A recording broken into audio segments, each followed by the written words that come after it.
O meu convidado é o Fábio Cruz.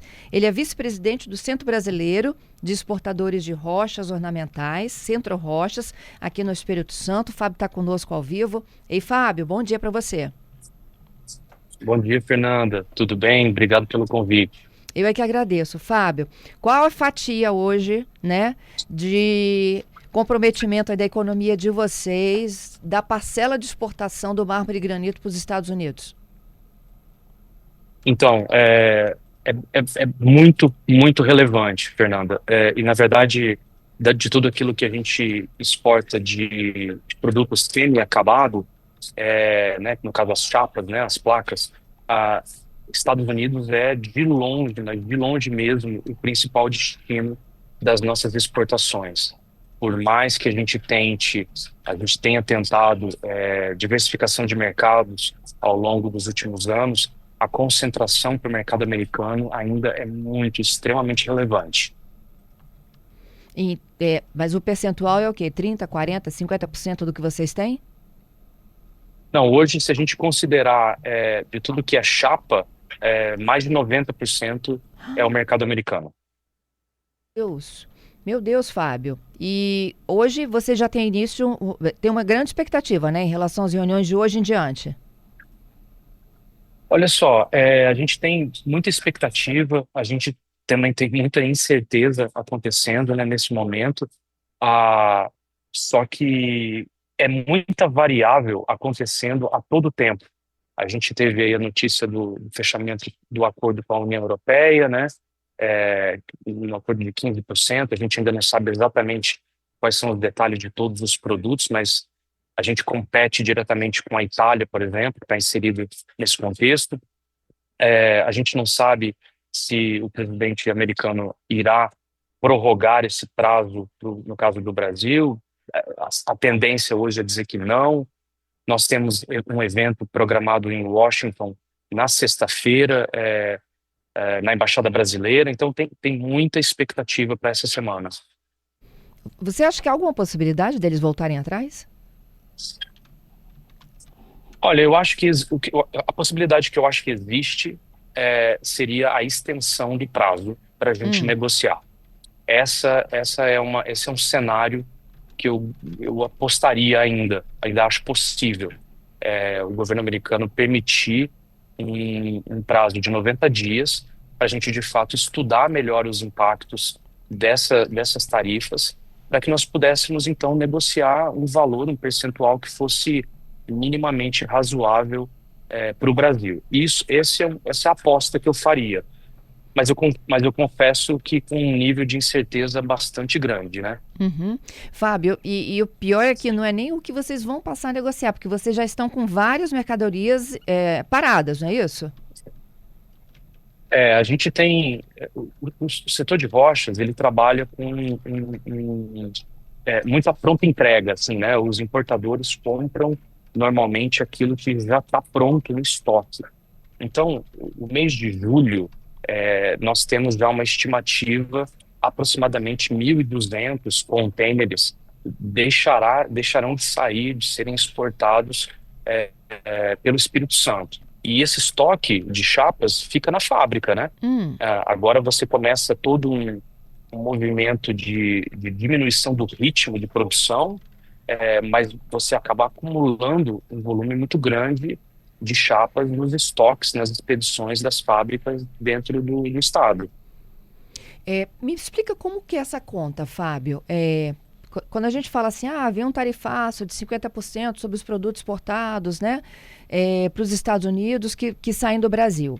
Se a gente pegasse um número básico aqui, 1.000, né, um contrato que você fecha de R$ 1.000 ontem, que você já tenha fechado ontem de R$ 1.000. A partir de 1º de agosto, vocês vão ter que colocar mais 50% em cima disso? Não, na verdade, Não é essa conta, né? quem pagaria isso seria o importador americano, né? O efeito disso é que o nosso produto deixa de ficar competitivo no mercado americano, uma vez que agora, de tudo que eles importarem de produto brasileiro, eles teriam essa tarifa e teriam tarifas mais baixas para os produtos substitutos da Índia, da Itália, da China. Então, essa é a comparação que a gente precisa fazer. Qual é a tarifa, a alíquota deles? Então, hoje, a União Europeia está em 15, Hum, né, que foi anunciado aí ontem, esse acordo. A gente ainda não sabe, os detalhes, porque é até 15. Pode ser que tenha produtos que tenham até menos do que 15. A gente não sabe ainda qual é esse detalhamento. É, e a verdade, ô, Fernanda, é que todo dia muda. A Índia, por exemplo, estava em 26, não sei se já caiu. Você está vivendo numa turbulência muito grande e as coisas mudando a todo instante. É bastante difícil navegar nesse mar do jeito que está. entendido. E vocês teriam que buscar novos mercados, não é isso? Que não fosse para os Estados Unidos. É isso. Só que a busca de novos mercados, ela não acontece. De uma hora para é, outra, né? não acontece e pior, a economia americana consome grande parte daquilo que que a gente vem produzindo ao longo dos anos, que são produtos mais exóticos, são materiais com maior valor agregado. Vários outros mercados são talvez mais conservadores, costumam comprar materiais com menos valor agregado. Então, esse é um trabalho que leva anos para a gente conseguir abrir. O Centro Rocha já vem fazendo esse trabalho ao longo dos últimos 4 anos. Inclusive, fizemos vários estudos, Polônia, Portugal, os próprios Emirados Árabes, né? O mercado do Oriente Médio, de uma forma geral, tem um grande potencial, mas tudo isso leva muito tempo. A gente enfrenta, obviamente, desafios também logísticos para adentrar nesses outros mercados. Do Oriente Médio, por exemplo, é Uhum. muito difícil o Brasil vender, levando 3, 4 meses para chegar um container lá, ao passo que a Itália e a Índia estão ao lado, dessa região. Então não é simples, não. Entendido. As reuniões acontecem a partir de hoje. Vocês já tiveram uma na última semana, não foi? Na última segunda? Olha, a gente vem tendo reunião todo dia, com várias esferas, né?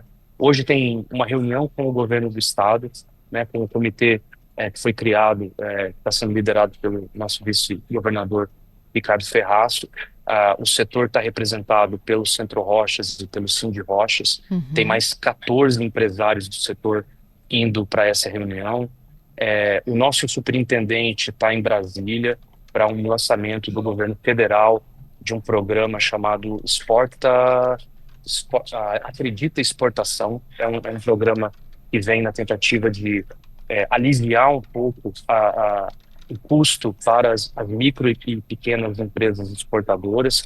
Eu estou em São Paulo, articulando com outras entidades aqui do setor, de outros setores que vivem o mesmo problema que a gente. E ao longo dessa semana tem, como eu mencionei, a gente tem uma agenda em Washington, na Embaixada Brasileira, onde a gente vai entregar uma carta oficialmente a duas entidades americanas, que é o NSI, Natural Stone Institute, que representa as empresas importadoras, e a NAHB, que é o National Association of Home Builders, que representa todas as grandes construtoras residenciais americanas. Esse estudo lá nos Estados Unidos está sendo conduzido pela NHB, mostrando o impacto que tem as tarifas para o custo da construção norte-americana. Mas como você já me adiantou lá no início da conversa, você não vê muitas possibilidades dessas taxas serem reduzidas, apenas o início ser postergado. É isso que eu vejo. Eu vejo a possibilidade da gente conseguir, uma vez que os impactos são muito grandes para a própria economia americana, é, a gente entende que seria razoável que se postergasse esse prazo para que a gente pudesse estudar melhor essas tarifas, e conseguisse de fato equalizar esse percentual, é, quanto que seria a tarifa do Brasil para ficar comparado, né, equivalente a outros países produtores e exportadores para os Estados Unidos. É importante mencionar, Fernanda, que no nosso caso, os Estados Unidos ele não produz, produz muito pouco pedra natural, né? Rocha. De tudo que os Estados Unidos consome de pedra, 85% é importado de outros países. E de tudo que os Estados Unidos importa, o Brasil representa 23 a 24% desse total. Ou seja, o Brasil é o principal player, o principal fornecedor para aquele mercado.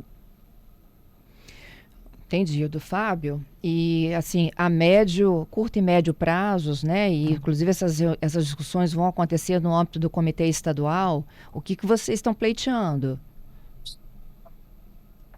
Linha de É até, financiamento? é até difícil, né, Fernanda?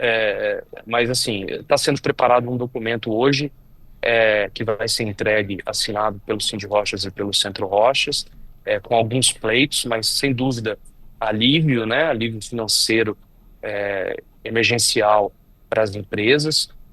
Mas é muito importante a gente endereçar as questões logísticas, porque a questão logística, ela é pré-requisito para que a gente possa, no médio prazo, avançar nessa diversificação de mercados, Hum, para que a gente possa ir buscar, de fato, mercados no Oriente Médio, buscar mercados, mesmo na América Latina, tem mercados interessantes, mas a gente precisa resolver. Eu sei que tem soluções aí que estão por vir, né, como o Porto de Metame e tal, mas esses assuntos precisam ser endereçados o tempo todo, para que a gente não tire do nosso radar e sem a infraestrutura e a logística, a gente não avança para outros mercados. O Brasil está longe de mercados como o Sudeste Asiático, Oriente Médio, por exemplo. do teu ponto de vista, o que falta? Local para armazenar? Navio? Grande porte? O quê? É, na, pra, vamos lá, para fazer uma engenharia reversa, né? Para ter navios que vai direto para aquele destino, que hoje não tem, né? Nem para os Aham. Estados Unidos tem.